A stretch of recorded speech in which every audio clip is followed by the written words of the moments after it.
பாரதிய ஜனதா கட்சியின் சார்பில்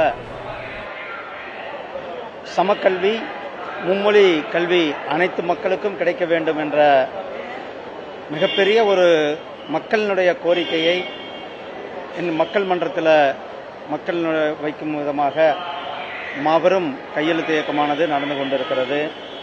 இந்த கையெழுத்து இயக்கத்திற்கு அனைத்து பகுதிகளிலும் இருந்தும் கூட ஒரு பேராதரவு இருந்து கொண்டிருக்கிறது.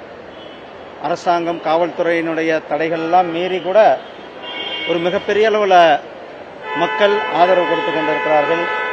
எங்களுடைய பாரதிய ஜனதா கட்சியினுடைய நிர்வாகிகளை கைது செய்வது, எங்களுடைய பாரதிய ஜனதா கட்சியினுடைய மூத்த தலைவர்களை கையெழுத்து இயக்கத்திற்கு நடத்த விடாமல் தடுப்பது, இது போன்ற செயல்கள் எல்லாம் கூட மீறி இன்றைக்கு மக்கள் மத்தியில் ஒரு மிகப்பெரிய ஒரு எழுச்சியாக, மக்களுடைய ஒரு மிகப்பெரிய கோரிக்கையாக வளர்ந்து கொண்டிருக்கிறது. கையெழுத்து இயக்கம் ஒரு பெரிய வெற்றியை அடைந்து கொண்டிருக்கிறது.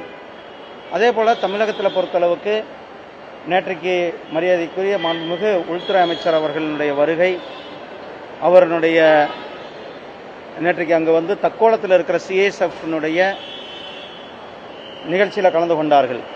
முதல் முறையாக தமிழகத்தில் சிஎஸ்எஃப்னுடைய ஒரு கேம்பஸில் அவர் அவர் நினைச்சிருந்தா வெளியில் கூட இங்கே கூட நடத்திருக்கலாம். ஆனால் தமிழ்நாட்டிற்கு பெருமை சேர்க்கும் விதமாக ஆதித்ய சோழனுடைய பெயரை அந்த இடத்திற்கு சூட்டி தமிழுக்கு பெருமை சேர்க்கும் விதமாக, தமிழர்களுக்கு பெருமை சேர்க்கும் விதமாக நேற்றைக்கு இந்த சிஎஸ்எஃப் ரேசிங் டே நிகழ்ச்சியானது சென்னையில் நடைபெற்றது.